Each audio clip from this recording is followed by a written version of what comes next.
As a nursing student, I often hear the argument, should we vaccinate our children or not? Kind of ironically, my nursing instructor has a lot to say about it. Most of the diseases are eradicated, and failing to vaccinate the kids of the next generation will bring back deadly outbreaks and eradicate the human population if we are not careful. The CDC says get 29 doses of 9 vaccines and the flu shot 6 months after birth. There are no federal laws saying that you absolutely have to get vaccinated, but all states require some vaccinations if entering public school. Vaccinations are safe and are the greatest development of the 20th century medicine because deadly illnesses are now prevented.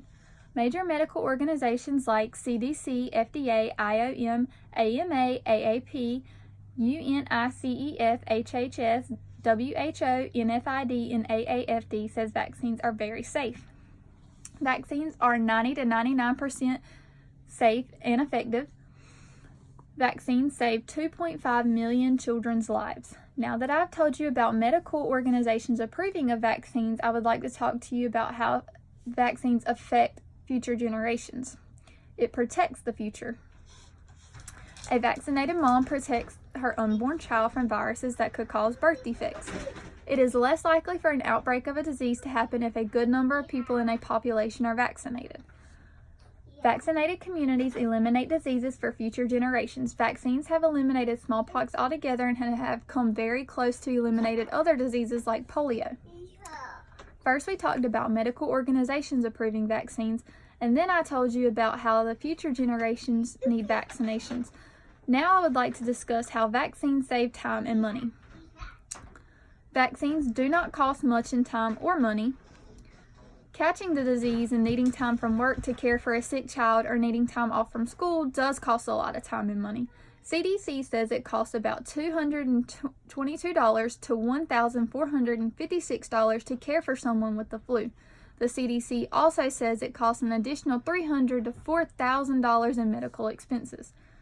Now that we have talked about medical organizations, future generations, and how vaccines save time and money, now I would like to give you some cons that you should be aware of if vaccinating your child. Opposers argue children's immune systems can fight most infections naturally, and that injecting these questionable vaccines ingredients into the symptoms causes seizures, paralysis, and death. It is true that natural infection causes a better immunity. Immunity from a disease forms after one natural infection. Immunity from vaccines occur after several doses. The CDC says vaccines have a life-threatening allergic reaction. Anaphylaxis is typical allergic reaction to vaccines and can be life-threatening. Only 1 in 1 million child has an allergic reaction to vaccines. Vaccines contain harmful ingredients such as aluminum. The amount of harmful ingredients contained in vaccines are not used in harmful quantities.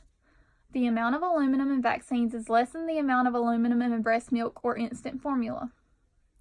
The government should not get involved in personal medical choices. It should be strictly up to your parents.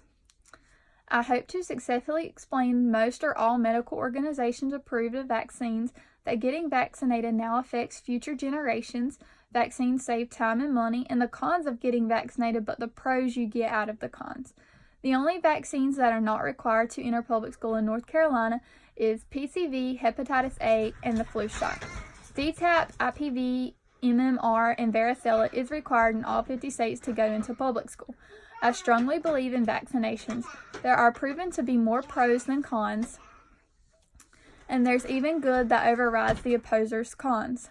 I agree that the government should stay out of it and leave what is right for the kids up to their parents. There are exceptions to the laws like religion, medical, and physiological reasons. My desire was to help you make your decision about whether to vaccinate your kids or not.